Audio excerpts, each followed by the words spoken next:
Okay, we will start the session. Today we are going to learn about working of shoe brake as well as a small design concept in the shoe brake. This is a new topic added in the curriculum. This topic was not there in the earlier syllabus. So you will not find much data in the examination as well as in the books also regarding design of shoe brake. Uh, PhD they have data available, but the design procedure is not there. Only data is there. So you have to apply your own design procedure to arrive the final solution. So we are taking very small problem, and in the curriculum also it is specifically mentioned design of single shoe brake, because there are different types of brakes also under shoe brake also. There are various types. So it has been asked to restrict the study only to the simple construction, working, and a small sum on shoe brake. So shoe brake is normally called as a block brake. Now the diagram shown here is like say this is your shoe or a block. You are pressing on a rotating shoe or rotating drum. So there are two shoes here, so which are interconnected by this cage here, and the fulcrum points A and B are there, and actuating force F is there. So when you apply this force F, a normal reaction will be developed on this rotating surface, and due to the contact, the normal reaction will develop a frictional force, and this frictional force will create a frictional torque, and this frictional torque will stop this rotating mechanism or rotating shaft. So this is a simple concept in the braking. So whenever you apply a brake, we are applying frictional force on the surface, which is rotating, and that frictional force creates a frictional torque, and this frictional torque I'll always act in the opposite direction to the torque acting on that shaft.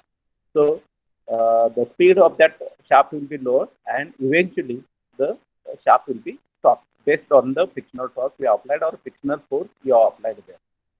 Okay, let's go to the detailed study of single shoe brake. Okay, so this is the diagram from PhD 7.97, single shoe brake concept. Let's understand what is meant by single shoe brake concept. Now let's understand what is the function of shoe brake here. You have a shaft here. Let me take a pointer. This is a shaft having diameter say small d. On this shaft, a brake drum is mounted.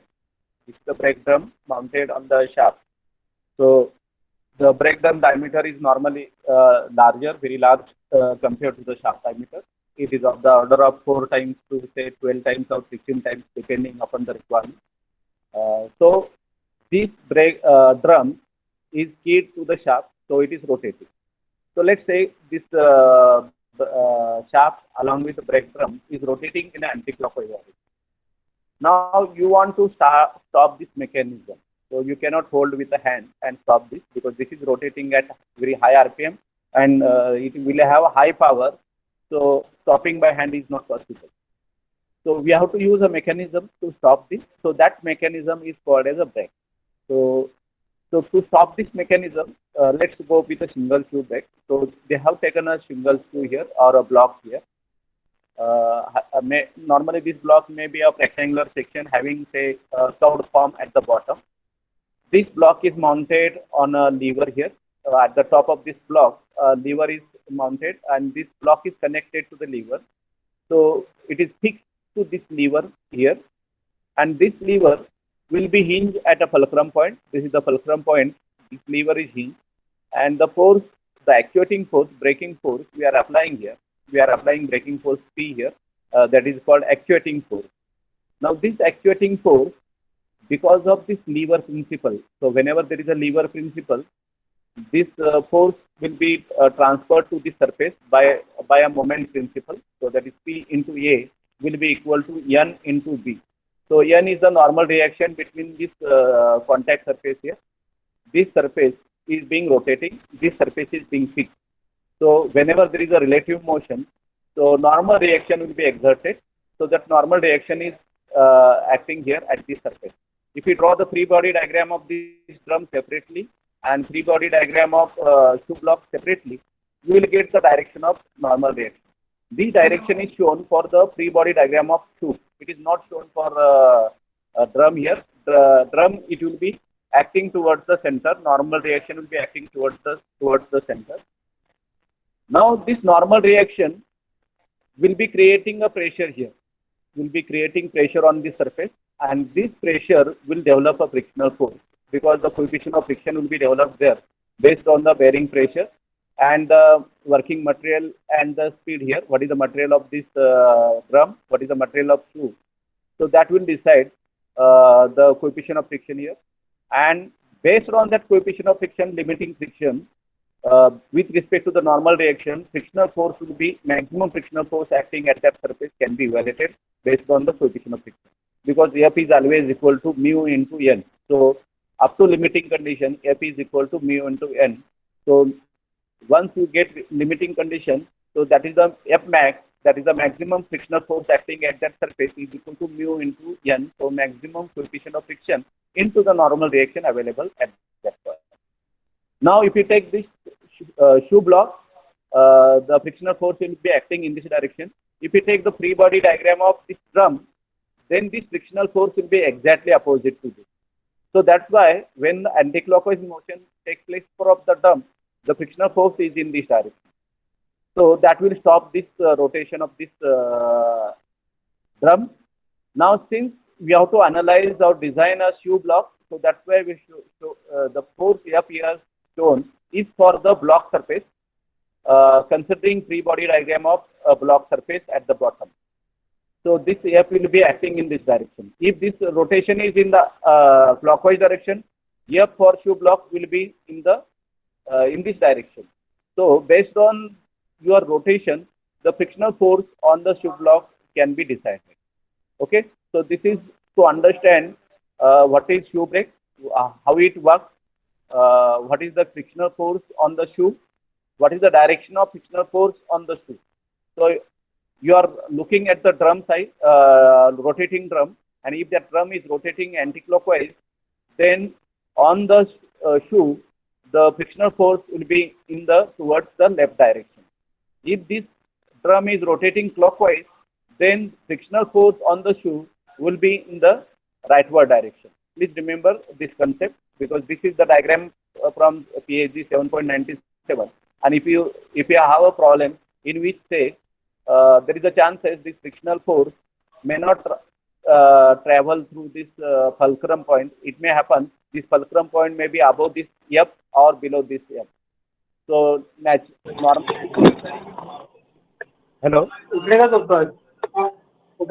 Hello. Any issue?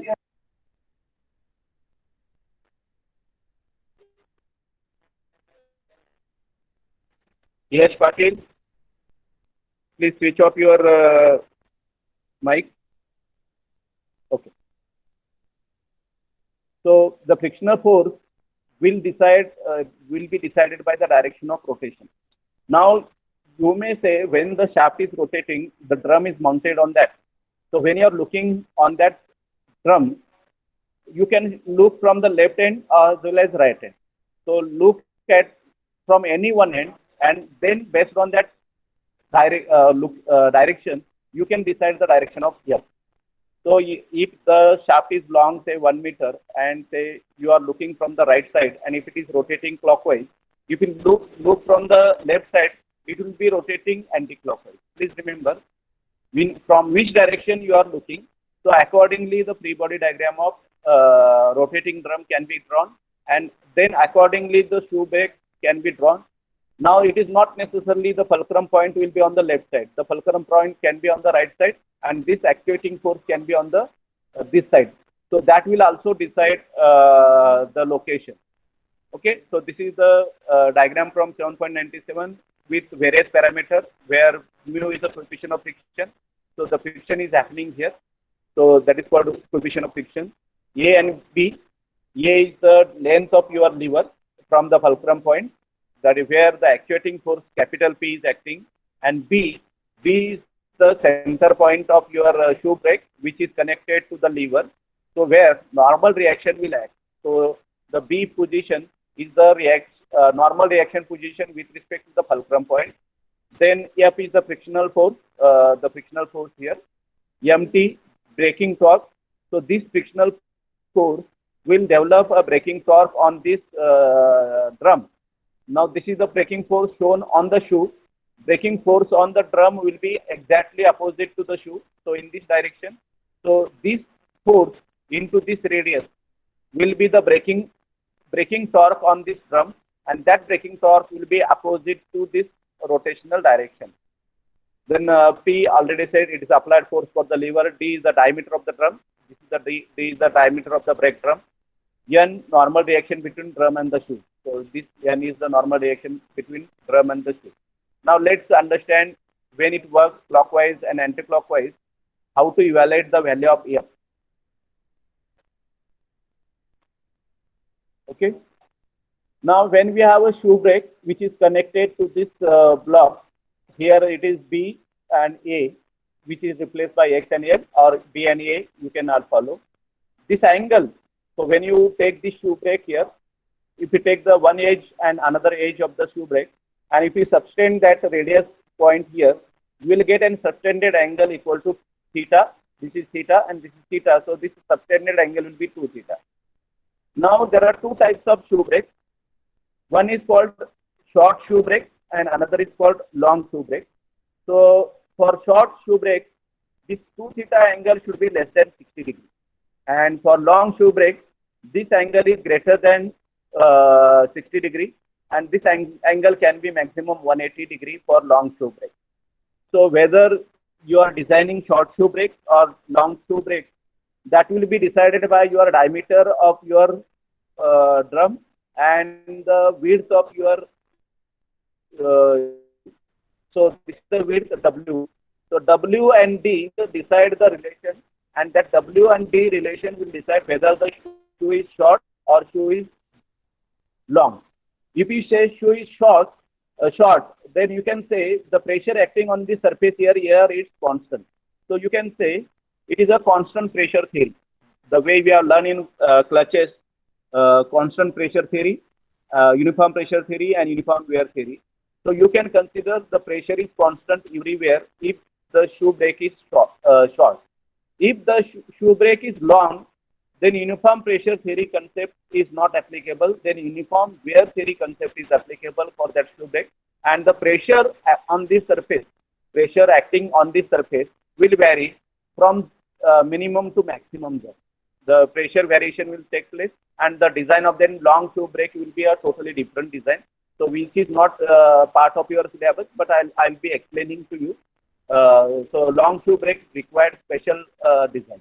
Okay, so this is the diagram for short shoe brake you can consider.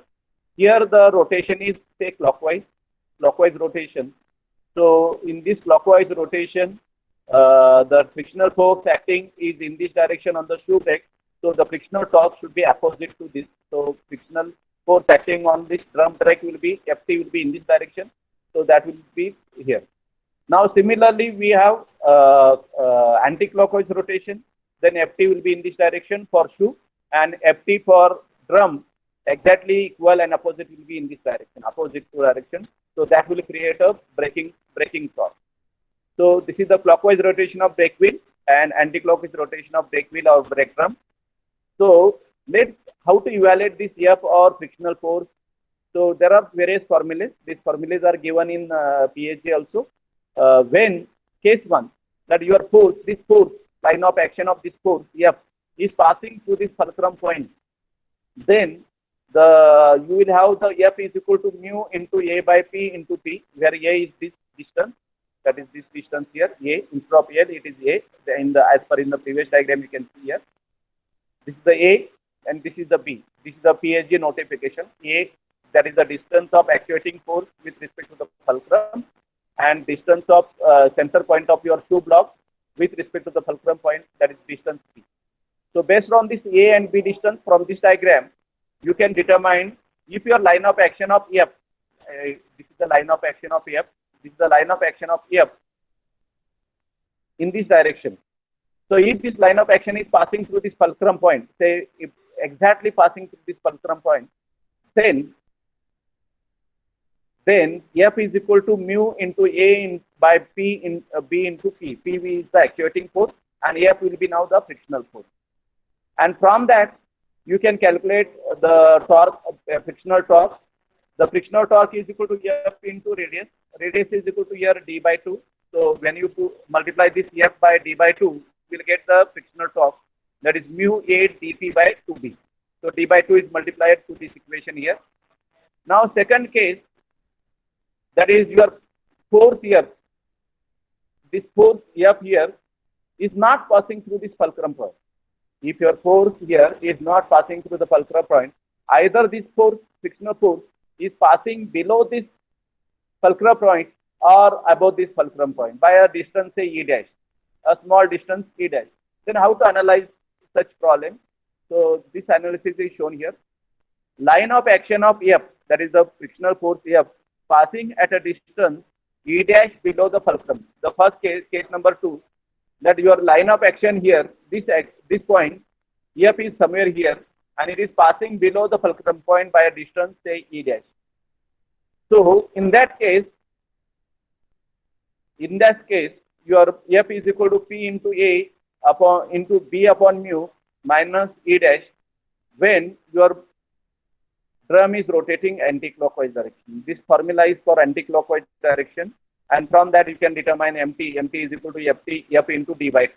Okay, so this F is equal to P into A upon B upon mu into E dash.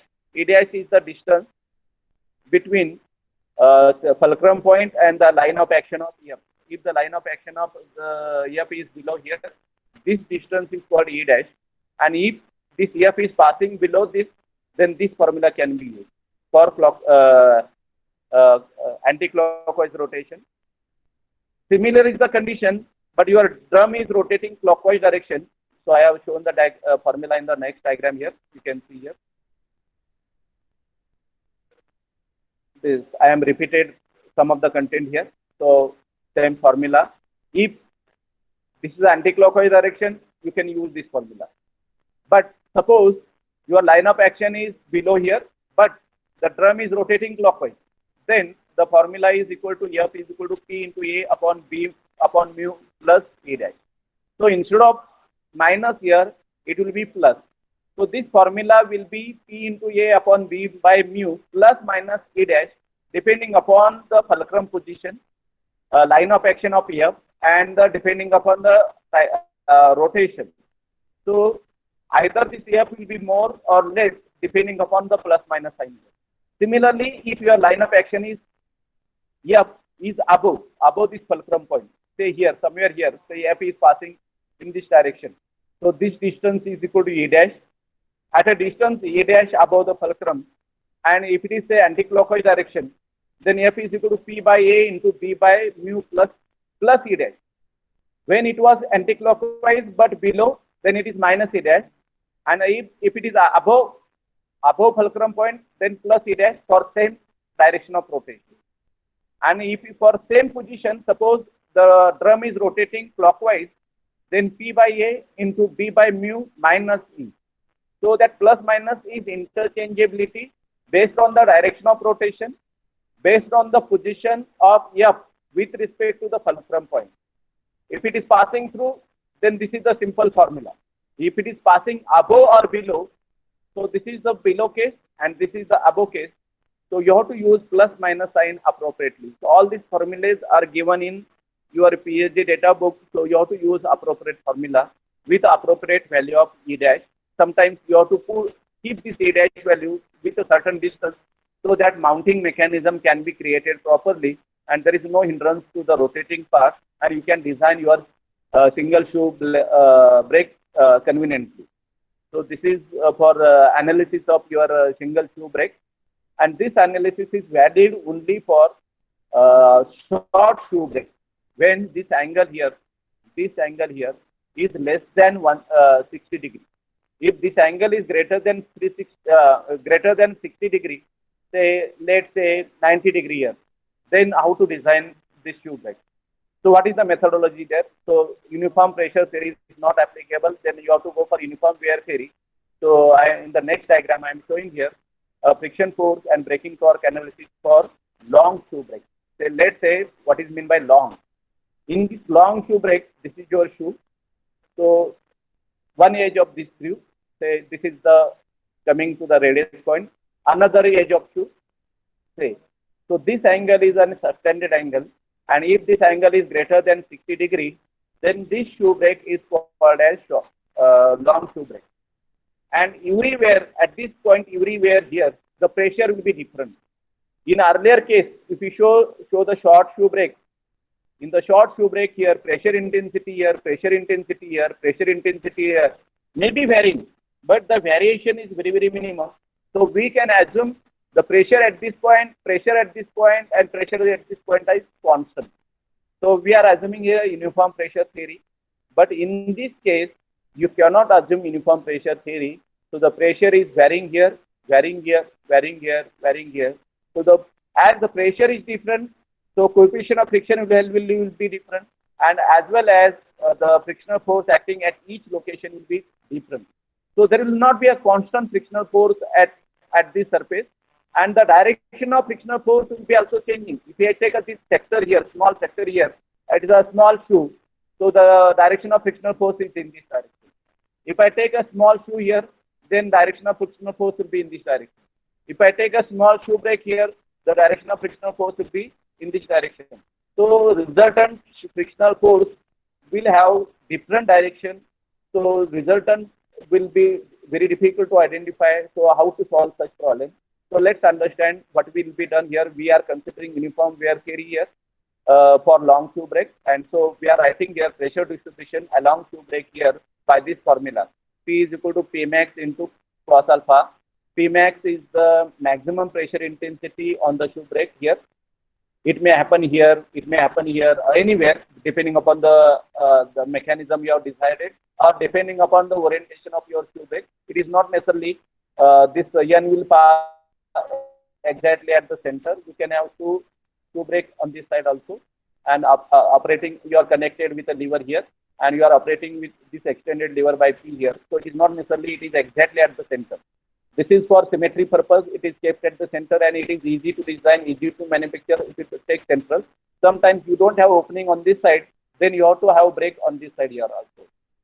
Okay, so P max into cos alpha. Now let's understand where is the alpha. Alpha is the position of that point where, say, this is the, at this point you are finding out the pressure intensity. So from this normal reaction, so you say if you take the shoe brake, so normal reaction will be maybe approximately at the center point here. So with respect to this normal reaction, this angle alpha will decide the pressure intensity at this location. And since we are considering here, there may be chances the pressure intensity will be maximum here. So with respect to the pressure intensity, what is the pressure intensity at this point? So that intensity is P max cos alpha.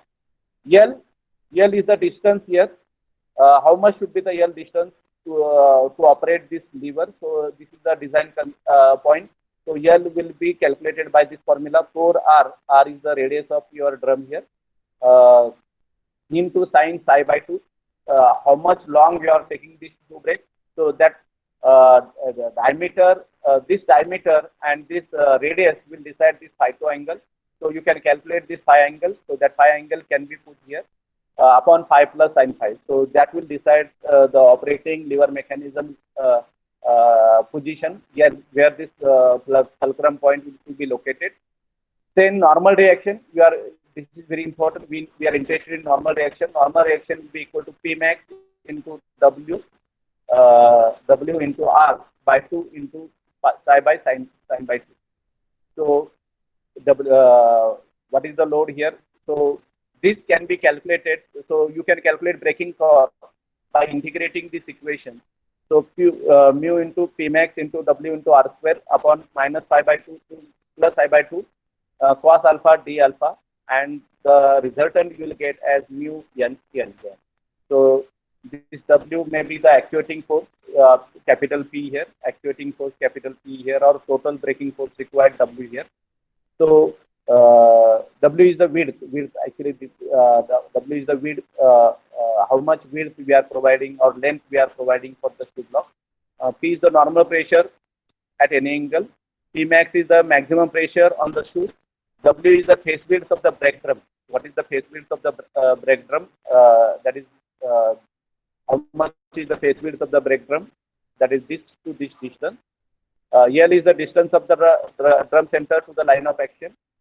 L is the distance. R is the radius of the brake, that brake drum radius, and F is the braking force. How much braking force you require there. So F will be decided here, and this can be analyzed. But in the design, we are not going to design a long shoe brake. We are going to design short shoe brake. So this analysis is required only when we are going for long shoe brake. Okay. So let's go to the one small sum, how to do the analysis of the drum and shoe brake design. So I am taking an external single shoe brake is used to stop the machine shaft. The machine is connected to 5 kilowatt motor running at 1000 RPM. Okay. Use lever ratio 1:4. No, this data I have not used. I forgot to use this data I have used my own data. So you can skip this use lever ratio. Lever ratio can be ranged from 1:4 to 1:12. Drum and shoe is made up of cast iron material. Okay. Assume the line of action of AF is passing at a distance of 2 centimeters below the fulcrum. This is given in the problem. That line of action of AF is passing below the fulcrum point by distance 2 centimeters. This is the A dash value.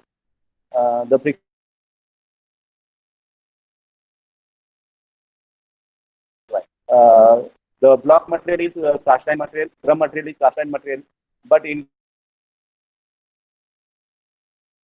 friction lining material is mounted, and that friction lining material is consisting of asbestos with interwoven brass wire. So it is fixed to the cast iron material with asbestos material, and brass wires are imprinted in that. So for this brake, you have to determine the drum size, shoe size, and lever size of rectangular cross section.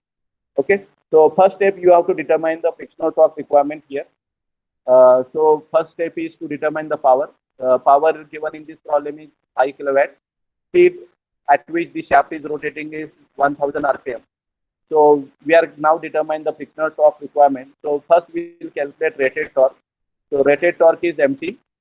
So that is 97400 kilowatt upon N. So this formula you can take it from your multiplate design data from PAG 7.89. The same formula can be used here.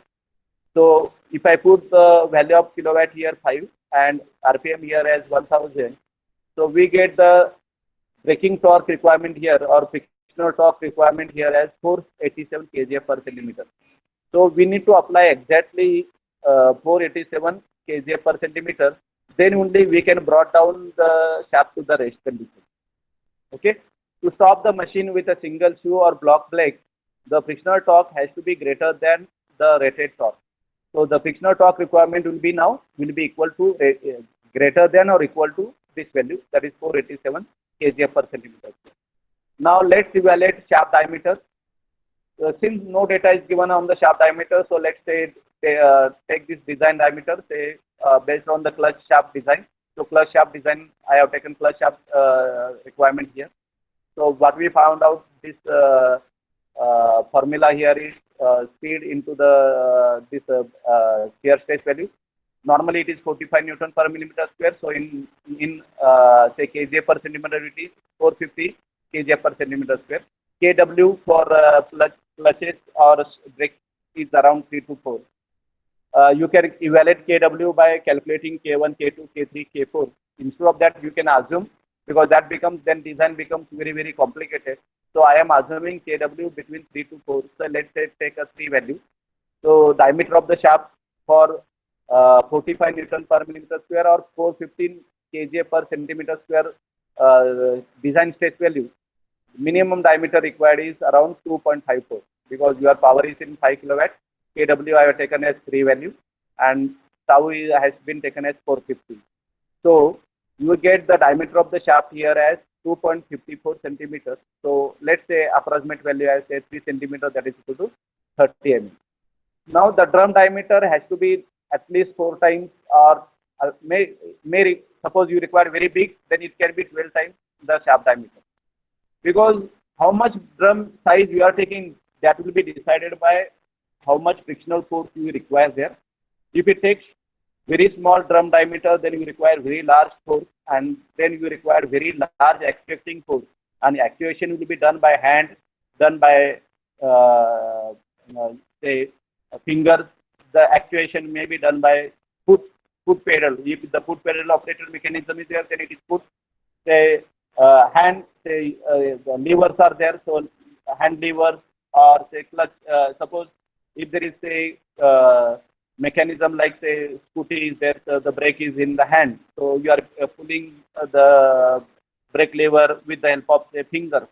So based on that, the drum diameter needs to be selected because you cannot apply very large force with hand or finger.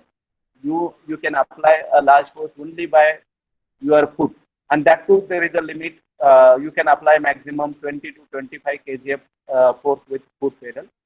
Otherwise, you have to use, if you are using finger, then that can be maximum 5 kg. Or if you are using hand, then it can be 10 to 15 kg. So the drum diameter ratio will vary depending upon the mechanism you are using. Let's say I am using foot pedal here, so I am using say D is equal to 6 times D. The mean value I have taken here, say 6 times D. D is evaluated here as 30. So diameter of the drum can be approximately 180 mm. If required, you have to revise this diameter if you don't get the safe design. Okay, so let's calculate the frictional force requirement. Assuming the line of action passing at a distance E dash, which is given 2 centimeter, it's below. Actually, it is below. गलती से मैंने आपको लिखा है below the fulcrum. So this is below the fulcrum with counterclockwise rotation of the drum. That is anti-clockwise rotation of the drum. So this is the formula, mt into is equal to f into d. So from this formula we can determine f. So we have mt required as 487 and d we have taken 180 mm, that is 18 centimeters. So 18 centimeter divided by 2. So we get the frictional force requirement 54.11. This is the frictional force requirement. This is not the actuating force. Actuating force is the force we are applying on the lever, and that force has to be less than this force. Otherwise, because this 54 you cannot apply by even by foot. To apply this 54 kg force, a person weighing 54 kg has to stand on that lever. Understood? So we cannot apply by sitting on a chair. We cannot apply 54 kg force. We can apply maximum 20 to 25 kg force by foot. So let's evaluate. Next step is to evaluate the actuating force. So brake actuating force or force applied to lever. So we have considered counterclockwise and fulcrum point below the actuating force. So this formula is applicable. You can see this formula in the PhD data book also. I have not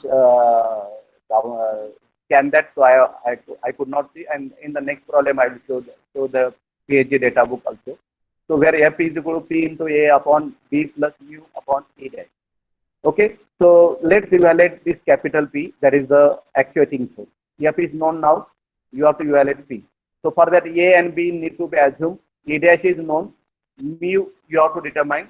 So considering the lever ratio of 3 to 12, so you can take that A by B ratio 3 to 12. Let's understand what is meant by lever ratio here on the diagram. So this is the lever ratio. This is the fulcrum point where you are activating the force P, that is called A. This distance is A, and where the normal reaction is acting, that distance with respect to the fulcrum point, that is called as distance P. So A by B here is lever ratio, and this A by B can be taken from 3 to 12. Extreme condition, this A by B can be taken even 16 or 20 depending upon the requirement. Okay, so let's considering the lever ratio of say A by B is equal to 3 to 12. Let's say A by B taken here say 8. So let us assume B is equal to 3 centimeters. So I am taking B is equal to 3 centimeters. Then based on this A by B ratio, A will become as 24 centimeters. Now considering asbestos brake lining, this is given in the data book. We have to consider asbestos brake lining with interwoven brass wire. We have to determine the coefficient of friction there. So coefficient of friction for asbestos lining is around 0.45 to 0.35 on a dry surface. This is available on page number 7.97. So you can take the mid value. Say let's take a mu is equal to 0.4. So we are taking this value of mu here as 0.4. F is calculated in the previous slide. It is 54.11 kgf. P is unknown. When A is now 24 centimeters. B is let's say B is actually 3. So I think this calculation then it is wrong. So I have done this wrong calculation because Galti said I have put B is equal to 4 here. So this calculation is as per 4. So you have to correct this calculation. So you will get P here. If you put 3 here, then there is a chance this ratio will be small. So you will get P value less than this 27. So it will come less than 25 means you can actuate this brake with the help of a foot. If this P value comes less than 5 kgf, then you can actuate with the fingers or this thing. If this P value is less than 15 or 10, you can actuate this brake with the help of your hand. But this value should not be greater than 30 kgf. What is exactly you have to check when you design this brake leverages and this thing. You have to see that this P value should not be greater than 30 kgf. If this value is greater than 30 kgf, it is very difficult to apply the brake. You can apply single. Suppose if you have to apply this brake, say in 8-hour shift, say 100 times, you cannot apply because you will get exerted after application of the braking force 1 or 2 times, and nobody will want to work on that machine for 8-hour shift. So to work that worker for 8-hour shift, this value of P with a foot pedal operated mechanism has to be less than 25 kg. It has to be. So if I take this 3 centimeter here, then this calculation will be less than your 25 kgf. So your designing becomes safe. Now this is regarding actuating lever force requirement. Now you have to calculate shoe size based on the permissible step working pressure. Again, this asbestos lining. What is the safe working pressure? The safe working pressure is equal to 2 into 226 kg per centimeter square. It is available on PHG 7.97 page. This data is available on PHG 7.97. So now I am the range is between 2 to 6. So we can take P equal to 4 kg per centimeter square. Now width of shoe block you have to consider W. Since you have to design a small shoe brake here, short shoe brake here, W has to be less than D, and it has to be less than D by 4 or even less than D by 3 depending upon the requirement. So if I take D by 4 here, that is 18 by 4, that is equal to 4.25 centimeters. Now whether you have selected the shoe brake length correctly or not, how to check? Because you have to mount this lever with a fulcrum point, and that fulcrum point distance with respect to the normal reaction is equal to B, and B has to be greater than W by 2. Small w here. This is a small w actually. So the B has to be greater than equal to W by 2. In our design, we have taken B is equal to how much? 3 centimeters. So this has to be greater than B has to be greater than W by 2. So actually, I have taken in the calculation 4. So W by 2. So W here is 4.25. So 4.25 divided by 2 will come as say 2.25. So even though I have taken B is equal to 3 centimeters, so B is greater than our 2.15. So 125. So 2.125. So this condition is satisfied. So we can go with this W. Otherwise, we have to still take this W smaller than this ratio. Okay. So otherwise you have to change. So let's go for W is equal to 4.25 centimeters. Now you have to determine the length of the shoe block along the axis of the shaft. This is the width perpendicular to the axis of the shaft. That is W is the width of the shoe block perpendicular to the axis. Now you have to determine the length of the shoe block. So that will be decided by the working pressure. How much working pressure you want. You can increase the length of the shoe block along the axis, because there is a limit on increasing the width because your drum diameter is the maximum diameter you can have, then it becomes long shoe. Since it is short shoe, it has to be ratio D by 6 or D by 4. So considering D by 4, we get to 4.25.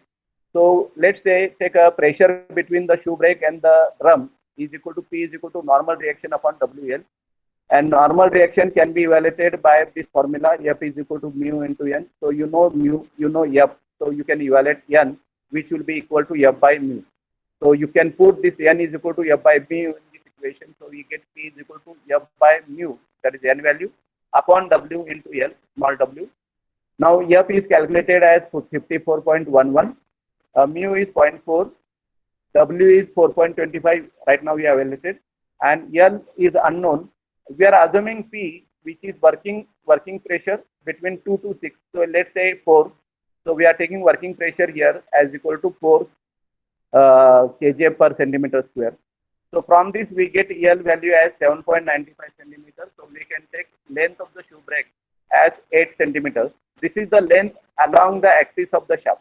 This is the length of the shoe along the axis of the shaft, which can be 80 centimeters. So the cross section size of your shoe brake is 42.5 millimeter by 80 millimeter. Okay.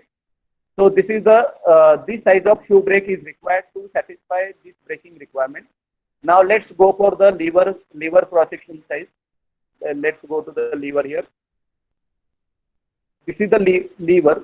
I am assuming this cross section of this lever is a rectangular cross section. This lever is subjected to say hinged at this fulcrum point, subjected to normal reaction at this point here, and external force, actuating force P here. So this lever is subjected to bending moment considering fixed surface or hinge surface here. So there will be bending moment here, there will be bending moment here, there will be bending moment here. So if we go from this end to this end, there is no support here. So bending moment at this point will be 0. As you come down to this point, bending moment is equal to P into this distance. That distance is equal to A minus B. This distance is equal to A minus B.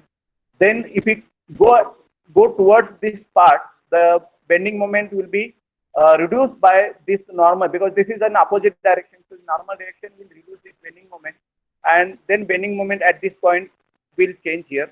So we have to, while designing, we have to evaluate what is the bending moment here and what is the bending moment here, and we have to take for the design the maximum bending moment. So then only we can design this rectangular cross section lever here. We are assuming rectangular cross section lever having this height as h and width perpendicular to this board or plane is equal to B1. So let's design your lever here for rectangular cross section. Okay, so we are considering lever cross section size here, assuming rectangular cross section, maximum bending moment acting at fulcrum point. This is the bending moment at fulcrum point. This formula can be used.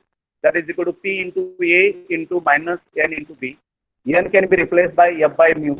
And if you put the values here, here I have put the value of B correctly.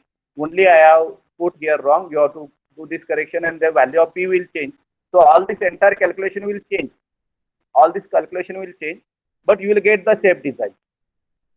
So bending moment at the fulcrum point, you will get 243.37 kJ centimeters. At the same time, you have to take bending moment at the shoe point, that is at the normal reaction. So bending moment at the shoe point is equal to P into A minus B. That I explained with that diagram.